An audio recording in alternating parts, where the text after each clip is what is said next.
अतीत से मुक्ति केवल उसे जाने देने से ही पाई जा सकती है। शर्त यह है कि आप उसे प्रेम पूर्वक जाने दें। हाय, मेरा नाम है हितेश वशिष्ठ और मैं स्वागत करता हूं आपका देखी अनदेखी में। देखी हुई फिल्मों का अनदेखा नजरिया।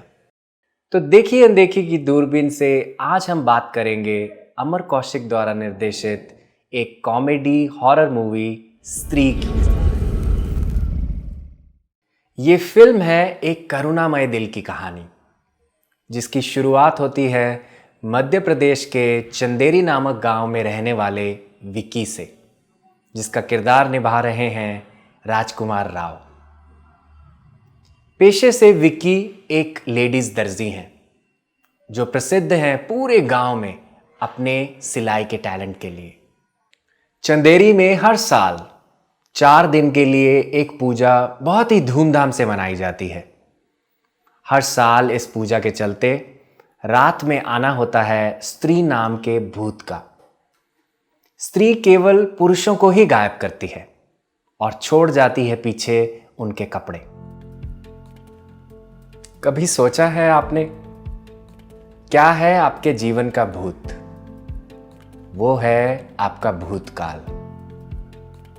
जब हमारे अतीत में किसी पीड़ा, दुख या रहस्य का छुपा होना होता है तो व्यक्ति उससे दूर भागने का प्रयास करता है, और जब हमारे अतीत से कुछ भी वर्तमान में आने का साहस करता है तो इंसान भय का अनुभव करता है।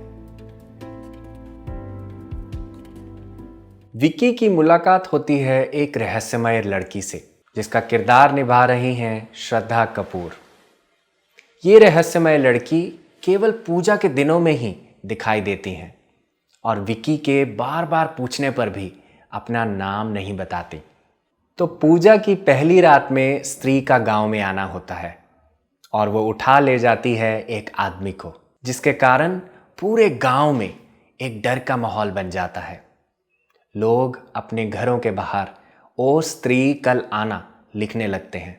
कहा जाता है कि ऐसा लिखने से स्त्री उस घर में प्रवेश नहीं कर सकती। जब अतीत के पन्नों को प्रेम पूर्वक बंद नहीं किया जाता तो उसी तरह की परिस्थिति जीवन में वापस आती रहती है। और क्या करते हैं हम? धकेल देते हैं उसे पीछे की ओर। आज नहीं कल आना, यही कहकर अपना पीछा छुड़ाने की कश्मकश में लगे रहते हैं।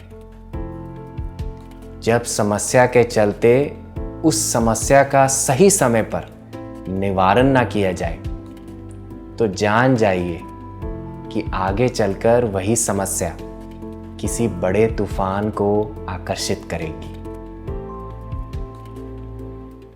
तो जहां स्त्री के कारण पूरे गांव में डर का माहौल है, वहीं दूसरी ओर विक्की को इस रहस्यमय लड़की से प्यार हो जाता है। रहस्यमय इसलिए क्योंकि उसके तरीके अजीब हैं, जैसे मंदिर में प्रवेश ना करना, प्रसाद ना खाना, विक्की को सुनसान जगहों पर मिलना और फिर उससे ऊट पटांग चीज़ों की मांग करना। पूजा की दूसरी रात विक्की का दोस्त जना भी अचानक गायब हो जाता है। अपने खोए हुए दोस्त को वापस लाने के लिए विक्की और उसका दोस्त बिट्टू प्रोफेसर रुद्रा के पास जाते हैं। प्रोफेसर उन्हें एक किताब पढ़कर स्त्री के अस्तित्व के बारे में बताते हैं। स्त्री के बारे में उन्हें पता चलता है कि वो एक वेश्या थी। गांव के सभी मर्द उसके शरीर से प्यार करते थे। केवल एक ही ऐसा व्यक्ति था जो उसकी आत्मा से प्यार करता था। वो दोनों एक दूसरे से शादी करना चाहते थे, जिसके कारण पूरा गांव भड़क जाता है और उन दोनों को मार देता है। जब कोई हमसे गुस्सा करता है तो क्या करते हैं हम? उनके गुस्से का उत्तर अपने गुस्से से देते हैं। उनसे ज्यादा ऊंची आवाज में बोलकर अपनी शक्ति का प्रदर्शन करते हैं। वास्तव में हर बुरे व्यवहार के पीछे छुपी होती है उनकी ना पूरी हुई ज़रूरत, जो है प्रेम का अभाव। जीवन के हर कष्ट का कारण है प्रेम की कमी। इसी बीच अचानक एक दिन जना वापस आ जाता है, पर उसके हाव भाव बदल चुके होते हैं। पूजा की तीसरी रात बहुत सारे आदमी गायब हो जाते हैं। इस हाहाकार के माहौल को देखकर विक्की और उसकी पलटन पहुंच जाती है लेखक शंकर शास्त्री जी के पास, जिसने अपनी किताब में स्त्री का वर्णन किया है। शास्त्री जी बताते हैं कि केवल एक ही आदमी स्त्री को वश में कर सकता है। रंग गेहुआ लंबी नाक, समझे खुद को राजा, बरगद की गोद में जन्मा घर का एक शहजादा, आंखों में जिसकी प्यार एक ऐसा कलाकार, वही है इस शहर का रक्षक, एक कुंवारा तवायफज़ादा। पता चलता है कि इन सब विशेषताओं को पूरा करता है विक्की। केवल वो ही इस भविष्यवाणी को सत्य कर सकता है। जहां विक्की के सभी दोस्त स्त्री को मारने के लिए जाल बनाते हैं, वहीं विक्की को पता चलता है कि स्त्री केवल प्यार और सम्मान की इच्छा रखती है। और जब वो स्त्री की आंखों में आंखें मिलाता है, तो स्त्री से डरने की बजाय करुणा से देखता है। जब स्त्री को मारने का समय आता है, तो विक्की उसे मारना नहीं चाहता। वो उसको प्रेम से वंचित देखता है। 4 दिन खत्म हो जाते हैं, साल गुजर जाता है, और फिर से उन्हीं दिनों आना होता है स्त्री का। गांव में कुछ बदल गया है।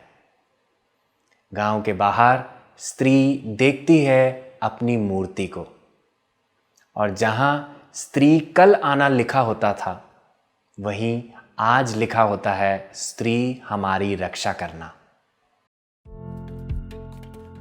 जीवन में अगर हमें अतीत पर विजय पानी हो, तो निश्चित ही हमें उसका सामना प्रेम पूर्वक करना होगा।